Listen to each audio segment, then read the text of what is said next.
Quiero darle la bienvenida a mi siguiente invitado. Él es el doctor economista también y rector de la Universidad Nacional de Ingeniería, Alfonso López Chau. Hace unos días una revista internacional calificó al gobierno peruano de estar en un estado híbrido, a un paso del autoritarismo. Yo califico el proceso actual de tiranía electiva. El concepto fue acuñado hace muchos años en el pensamiento político clásico y se entendía por tiranía electiva aquellos regímenes que aparentemente eran democráticos, pero su esencia estaba vaciada de contenido democrático, y sobre todo cuando se cooptan o se controlan todas las instituciones. Eso hace que no exista la disidencia, y cuando en una sociedad no existe la disidencia, esa es una sociedad muerta o destinada a morir. No entendemos cómo es que se hace lo que se está haciendo. Hay que tener un desamor profundo por el país para hacer lo que se está haciendo, que significa anteponer los intereses personales, sacrificando los intereses más generales. Y por eso digo que tiene que haber, no diré odio, pero sí un gran desamor por el país para estar haciendo lo que se está haciendo. Son muchas las personas que sostienen que esta es la hora del Perú, que los astros se han alineado con una serie de proyectos: megapuerto, el hidrógeno verde, el litio, el aeropuerto, la carretera central, y sin embargo lo que está dañando a la familia es este hijo o grupo de hijos peruanos que vulneran toda estabilidad necesaria para avanzar a la velocidad que requieren los acontecimientos. Yo creo que más que un desamor hacia el Perú, las personas que amamos a nuestro país y que conocemos la realidad, que sabemos la situación que pasa no solo acá en Lima, sino en el interior del país, donde está la verdadera problemática, es doloroso, porque conocemos cuál es la verdadera realidad. Ahora, a mí me gustaría preguntarle si usted tiene alguna opinión en cuanto a lo que se viene mencionando de una dictadura congresal.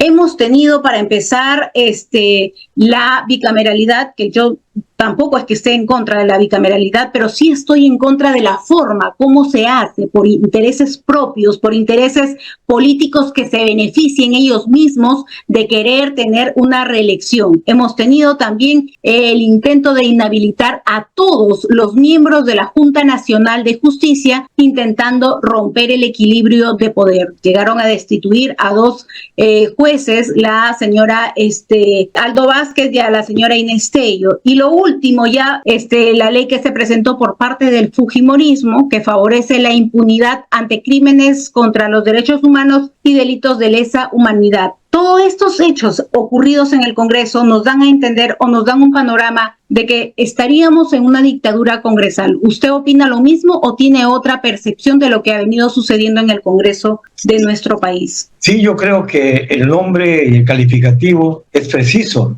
Estamos ingresando a una dictadura congresal. Yo recuerdo, como antecedente lejano, en otro país, George Washington fue autorizado por el Congreso a formar un ejército para liberar a su país. Lo consiguió, y lo que él hizo fue devolver al Congreso la majestad de la decisión. Postuló, ganó por 4 años, volvió a reelegirse por 4 años y luego dijo nunca más, a pesar de que todo el mundo se lo pedía. Privilegió el desarrollo futuro de su nación. En este caso es exactamente al revés. No hay la más mínima decencia de tener una posición, diríamos, proactiva para que se desarrollen las fuerzas políticas sanas del país. Por el contrario, taponan todo intento sincero de emergencia de liderazgos nacionales. Ellos han podido aprobar la bicameralidad, pero no su reelección. Ellos, en un gesto de desprendimiento, ni siquiera de desprendimiento, sino de realismo político, debieron decir: el pueblo cree en la bicameralidad, como usted lo acaba de decir, pero no nos quiere a nosotros. Nosotros somos repudiados, nosotros manchamos la propuesta de una bicameralidad que de repente necesita el país, pero ciegos no les importa, no les interesa nada, y estamos ingresando a un silencio sísmico que es muy peligroso para el país. Cuando los silencios sísmicos explotan, se abren las compuertas de la clandestinidad, y cuando los pueblos entran a la clandestinidad es el terreno de todos y de nadie. Esperemos que no estén alimentando con sus majaderías y sus tropezas y su angurria por el poder lo que estamos viendo nosotros todos los días. Pobre país, pobre juventud, no hay institucionalidad. Nosotros hemos dicho el país necesita 3 grandes partidos, un gran partido de derecha o centro derecha, con principios, con doctrina y con democracia interna, un gran partido de centro con principios, con doctrina y democracia interna, y un gran partido de izquierda con principios, con doctrina y con democracia interna de un militante, un voto. Y un partido que sea del pueblo, que no tenga dueño propio y que no tenga intereses propios, porque es ahí cuando vienen los problemas, cuando se adueñan de los partidos y creen o quieren hacer lo que se les dé la gana. Y usted acaba de mencionar algo muy cierto. Tenemos a un gobierno con una gran desaprobación, que yo no sé quién le ha mentido a la presidenta que el pueblo peruano la respalda. Tenemos un Congreso totalmente rechazados, congresistas que van a sus regiones y que los insultan, que no pueden ni siquiera llegar. Pero yo quisiera saber si es que existe un pacto para quedarse hasta el 2026, pese a los problemas, pese a la recesión económica, pese a la inseguridad ciudadana y a todos los desastres naturales que el gobierno no ha tenido hasta el día de hoy la capacidad de poder resolverlo, porque cada día estamos peor y salen los estados de emergencia que hasta el día de hoy no le encuentro sentido, porque yo no sé qué es un estado de emergencia si tú no tienes una estrategia para resolver un estado de emergencia. Sacar a nuestra fuerza militar sin armas, sin ni siquiera tener un plan estratégico, no es un estado de emergencia, es una burla para todos los peruanos. No ha podido, no ha estado a la altura el gobierno de la señora presidenta Dina Boluarte, pero este gobierno y este Congreso se resisten a salir. Yo quiero saber su opinión sobre el pacto que aparentemente hay, si usted cree que se pueda llegar a un adelanto de elecciones, aunque lo dudo, pero me gustaría conocer su opinión. ¿Qué pactaron ahí que no les permite ninguno de los dos darse cuenta de la realidad del país? Yo creo que hay el gran temor de que surjan fuerzas políticas sanas que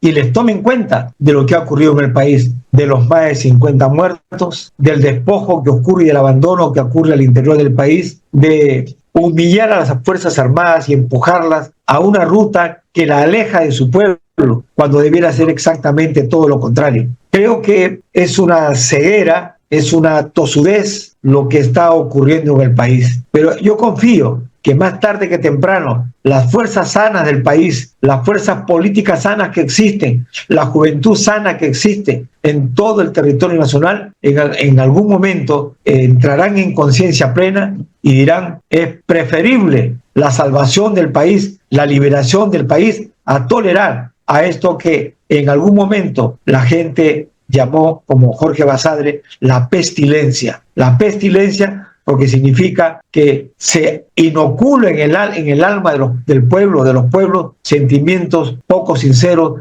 sentimientos criminales, sentimientos de abuso de poder. Y eso llega un momento en que tiene que decir el pueblo, basta, basta de tanta prepotencia, basta de tanto abuso. Ese momento seguramente va a llegar. Ya hay fuerzas políticas sanas que están conversando, fuerzas políticas sanas que están dialogando, que han presentado sus firmas, algunos ya están reconocidos y eso se está dialogando y en algún momento dado seguramente emergerá una fuerza poderosa para que las cosas sean detenidas. Definitivamente lo que usted acaba de mencionar es cierto, nos quitaron el derecho también a protestar, a levantar la voz, incluso hasta los medios de comunicación, porque llegaron al extremo de sacar leyes que si nosotros informábamos de la situación tan terrible, de las masacres, de los asesinatos, de las ejecuciones extrajudiciales que tuvieron en las protestas, nosotros íbamos a terminar denunciados. Llegaron a intimidarnos, nos quitaron el derecho e intentaron callarnos, pero aún así nosotros seguimos firmes en esta lucha por recuperar a nuestro país. Yo quiero entender y quiero hacerle esta pregunta porque no sé si hemos llegado como país a tocar fondo o hemos llegado a un punto donde se ha ventilado algo que siempre ha pasado y que recién nos estamos dando cuenta de cómo se manejaba el país años anteriores. Y le hablo por la presunta organización criminal liderada por la ex fiscal o fiscal suspendida Patricia Benavides, fiscal de la Nación, el Ministerio Público, instituciones autónomas públicas que están totalmente debilitadas, que han perdido fuerza, instituciones que han podido presuntamente llegar a tener contacto con congresistas para delinquir, porque esto es un delito, la compra de votos para favorecerse, ¿no? Y esto ya ha llegado a extremos, porque congresistas lo han aceptado, que sí, es cierto, yo he pedido un favor que saquen a 2 fiscales, pero siguen ahí los congresistas que cometieron un delito de tráfico de influencias, siguen votando, siguen exigiendo, siguen pidiendo, y es porque piensan que la justicia nunca va a llegar para ellos, tan intocables se creen, tanto llegaron a tener un poder que no reconocen la verdadera ética, moral y los principios de los seres humanos, doctor. Un primer comentario. Yo soy de los que creen que los países, que los pueblos nunca tocan fondo, nunca van al fondo. Antes de eso siempre hay unos resortes, unos instintos de conservación que hacen que los pueblos se levanten y luchen por su destino. En mi diagnóstico que hemos hecho en reiteradas oportunidades, el mal del Perú es que ha arrastrado la presencia de élites malhechoras desde hace más de 200 años. El Perú ha sido gobernado por élites malhechoras que han antepuesto sus intereses personales, de grupo o económicos a los destinos y al proyecto nacional de un país. Esto requiere ser reemplazado por élites bienhechoras. Urge, por lo tanto, abrir las compuertas para dar paso a los liderazgos jóvenes, como usted en los medios de comunicación, como tantos jóvenes que hay en la universidad. Hay que decirle a la juventud que se organice en lo que sea, grupos culturales, grupos deportivos, grupos artísticos, grupos de investigación, pero finalmente grupos políticos. La juventud tiene que sentir que ahora es su momento, no es el futuro, es ahora que el país necesita de los liderazgos de las juventudes de todas las regiones. Creo que estas élites bienhechoras tendrán que decirle al país, basta. Estas élites bienhechoras tendrán que decir, insurgimos frente a tanto vicio, frente a tanto asesinato, frente a tanta maldad. Se impone de repente la desobediencia civil pacífica para poder propiciar un gran cambio. Han tomado todas las instituciones y eso debe cesar y debe acabar, indudablemente. Nace un nuevo liderazgo, se podría decir, grupo de jóvenes, pero que también tienen la experiencia y la sabiduría. Ahora Nación. ¿Cuál es el objetivo? ¿Cuáles son los principios? ¿Cuál es la ideología de este nuevo partido que está en proceso, que está en camino y que también tiene las ganas de muchos peruanos de transformar el Perú? Ahora Nación es un esfuerzo de los jóvenes universitarios que se origina en un acontecimiento que todo el país vio. Los jóvenes de Puno, Arequipa y Cusco, junto con los jóvenes de la UNI, conversaron en la UNI cuando las autoridades dieron permiso para que ingresen a la UNI y evitar de que sean asesinados en las calles. Esa es la verdad. Estos jóvenes fueron invitados a Puno a una ceremonia de aniversario de la universidad, a una ceremonia de agradecimiento al rector, y allí, en la ciudad de Puno, nació esta emergencia. Ahora Nación se propone cosas como la construcción de la nación peruana, porque considera que hace 200 años el proceso de constitución de la nación peruana no ha culminado su proceso. Está planteando todo el poder a las regiones para conquistar los mercados del mundo. Está planteando que existan 3 grandes partidos en el país y está planteando que los partidos sean escuela de liderazgo. El primer lugar donde se aprende la política es en estos partidos con el verdadero carácter de partido político, partidos escuela. El partido político es un pensamiento, es un tanque de ideas. Los militantes entran a un partido para prepararse y ofrecerle al país sus mejores propuestas en economía, en salud, en educación, en vivienda, en soberanía, en hidrógeno verde, en recursos humanos, en el destino sobre la energía del Perú o la energía de petrolera que se pueda considerar como destino del país. Para eso son los partidos, para que emerjan liderazgos al servicio del país. Ahora Nación es una instancia, es un movimiento, según refieren los propios jóvenes, y el rector solamente es un alentador. Si yo he propuesto abiertamente que existan 3 grandes partidos, cuando ocurre que hay un grupo de jóvenes que lo forman, yo los aliento a que tengan éxito. Es un movimiento de centro-izquierda, es un movimiento de izquierda democrática que combina, ¿no es cierto?, su visión por la justicia y su visión por respeto a los derechos humanos y a la libertad. Si alguna consigna cabe para ellos en este momento, sería la de unidad, la de justicia y la libertad. Unidad, justicia y libertad es un buen lema para esta ocasión.